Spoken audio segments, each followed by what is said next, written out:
Vishal Goyal of UBS is joining us now. He's the head of research at UBS to talk more about that. Vishal, good morning. Thank you so much for your time.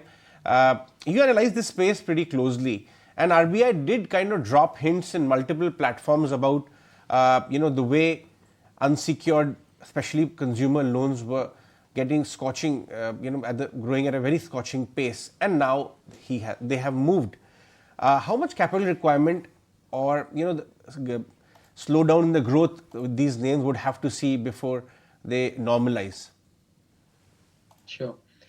So see, now one is a direct impact on tier one, which we estimate would be anywhere between 30 to 50 basis points, depending upon which bank we're talking about. That's one direct impact.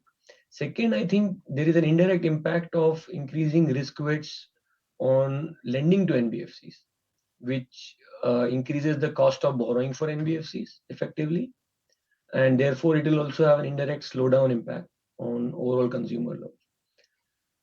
If you look at the last 4-5 years, this segment actually has grown at around 27 to 30% CAGR roughly for the system. Now, with increasing lending rates, we feel that they should slow down a bit.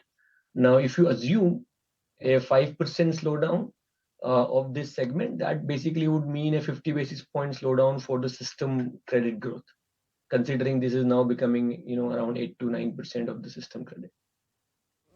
Vishal, is this like a canary in a coal mine? Because Reserve Bank of India has access to more data than what perhaps you and me have. So is this more like a profit warning by Reserve Bank of India saying that guys go easy because we don't like the way you're lending? Looks like. I think clearly regulator seems to be ahead this time on this particular segment. And as you rightly said, they probably are seeing more data. Some data we have also highlighted in our last report, which is the new disbursals are increasingly going to weaker borrowers. And that probably, could be the warning sign which even RBI is seeing. While if you look at purely the delinquency data, it is not suggesting huge alarm. Probably also, helped by the increasing denominator. So Vishal, from a market standpoint, do you think now we can categorize the financial pockets into two, banks and NBFCs which have a high unsecured loan book and which have a low unsecured loan book, and the ones which have unsecured loan book and which have been growing higher than industry because of their growth in unsecured loan book? That bucket now becomes the bucket you want to avoid?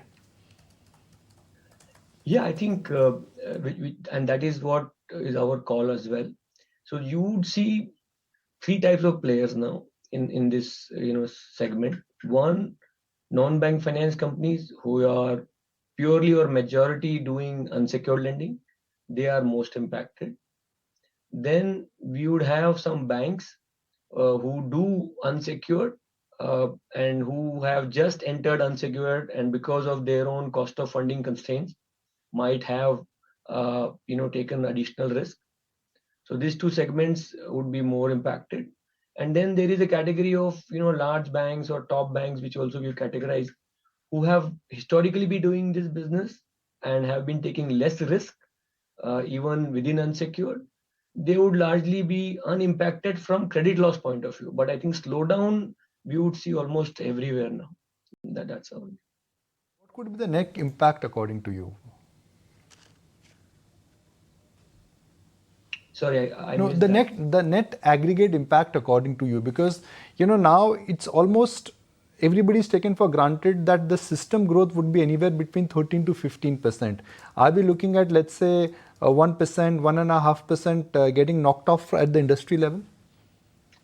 So our current estimates actually are kind of baking that in as well. So if you look at the last reported data, it's almost 15.9% YOY loan growth.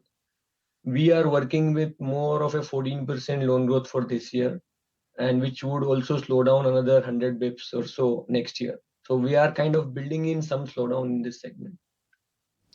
What about the view, Vishal, on net interest margins, which were already in a bit of a consolidation phase and banks were already adjusting for high interest rate deposits? On the back of this news, what is it that you're expecting from the net interest margins going forward?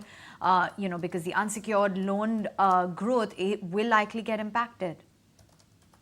Yes, so there is this positive loan mix effect of unsecured, which has also helped overall banking, NIMs going up. So the positive impact would slow down. I don't think unsecured would grow lesser than industry growth rates. So to that extent, I don't think there's a negative impact, but all the positive effects of improving loan mix will stop to come through to NIMs. There are other forces right now, which is, for example, rising cost of funds due to rising, TD rates or repricing of TDs. That is still, I think, is not fully captured in the margins. Plus the declining CASA ratio, which is, started since March 22 with the rate cycle. That is also, in a way eating away margins. So those two factors might be slightly more powerful. While I agree that the positive effects of unsecured also likely moderate. Vishal, going forward, what's your take on credit cycle? Because there is one pocket of the NBFCs which are guiding higher for growth, because they are actually catering to that part of the economy which doesn't have access to capital. Yes, it is definitely risky. And even the India's largest bank like SBI the other day on Friday did sound very confident of at least 13 to 14% growth. So, how will you balance out both the parts? See, now we are not worried about systemic risks or even systemic, cycle wise, because like if you look at the last 10-20 years, bigger problems have come from corporate cycles, just because of chunky in nature, and also we have and again regulator actually has acted much faster in unsecured case. So we are not expecting a big cycle of NPL or credit losses which will slow down the system. It's just that the new pockets of growth is being actually unsecured, and that would slow down, and that would lead to an overall slowdown in loan growth. We need to see a decisive pickup in the capex story. So it's like compared to previous cycle, we are not seeing long gestation projects or projects which are extremely capital intensive. So we are generally seeing light capital kind of projects being taken up. So we would need some capex demand which actually adds to credit growth. That would continue to, I think, generally support. I think the whole deleveraging cycle seems behind us. So that also is leading to slightly better growth numbers now. Our view is that given India's credit penetration, given where we are in terms of long-term cycle, loan growth should be faster than the nominal GDP growth, over 5 to 10 years period. And we are again in the right spot purely from a deleveraging point of view as well. So Vishal, if the unsecured or the personal loan category slows down, do you think the NIMs also will be affected? Because this is one category where, in a sense, okay, you're taking a higher risk, but your spreads are always the highest. So NIMs, as I was saying, so majority of banks actually have seen NIM expansion, right, in the last 4-5 years. And unsecured segment has contributed to that. Now the mix change actually has been positive so far. I don't think mix change is turning negative. It'll be like neutral. So for example, unsecured may grow at 15 to 20%, and system will grow at, let's say, 13 to 15%. So even, so it is slowing down from 30% to more like a 15-20%, still faster than the industry. So what I feel is that NIM would be more driven by other factors than the loan mix, and positive effect of loan mix will not be there now. So very minimal. So let's look at the environment now. Vishal, in last 1.5 years, we've seen a steady uptick in interest rates. That upcycle is behind us. We've seen a steady rise in decline in credit cost for the system. We've seen a steady decline in terms of where the NPA cycle has moved. So next 12 to 18 months, what kind of scenario do you think we are in? Because considering the scenario, then we have to choose the banks or NBFCs which will benefit, because banks are always a very macro kind of a trade. No, absolutely. So we are still in, I would say, if I were to break it into 5-7 year cycle, we are still in the positive cycle for banks, with no major risk on credit losses.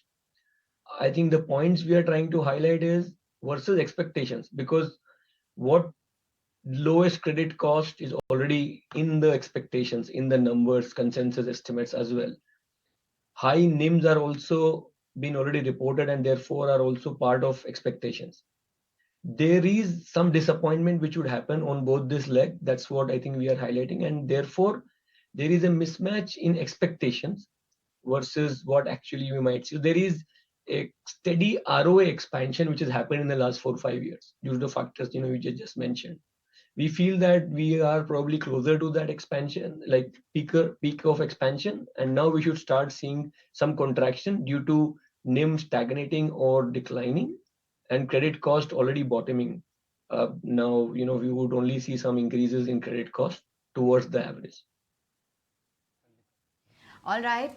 Thanks very much for putting all of those details in perspective and better understanding the new lending norm details from the Reserve Bank.